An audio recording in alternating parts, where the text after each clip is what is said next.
Hi, my name is Melissa Zucchero, and I'm the Lung Screening Navigator for Washington Health System's Lung Screening Program. Our program started earlier this year, and we're very excited to offer the service to our community. A lung cancer screening is a low-dose CT scan of the chest to check for lung nodules or lung masses.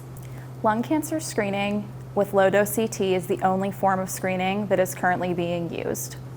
During a lung cancer screening low-dose CT scan, the patient lays flat with their arms above their head on the imaging table while the CT scanner uses a low amount of radiation to create a high-definition image of the lungs.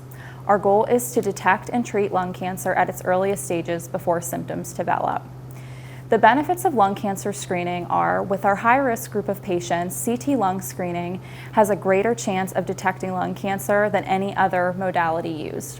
CT lung screening with low-dose CT has been approved by most insurance companies as a way to detect lung cancer at earlier stages.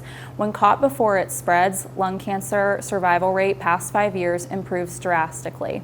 It's a fast, painless, and minimally invasive way to check for lung masses.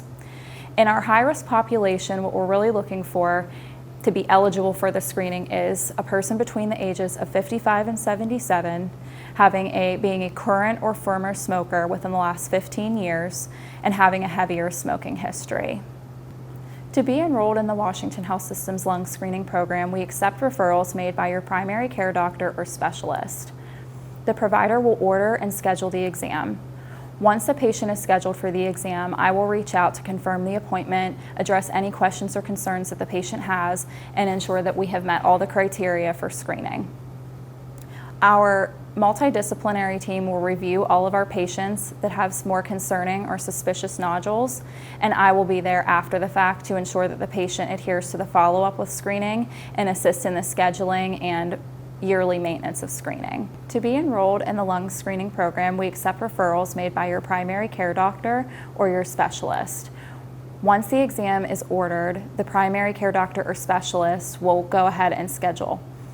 Once the exam is scheduled, I will reach out to confirm the exam, answer any questions that the patient may have about the exam, and make sure that all eligibility criteria is met. After the exam is done, all suspicious lung nodules will be reviewed by our multidisciplinary team of physicians to ensure that the patient is treated appropriately. When follow-up imaging and follow-up studies are due, I will reach out to the patient to ensure that the follow-up is scheduled.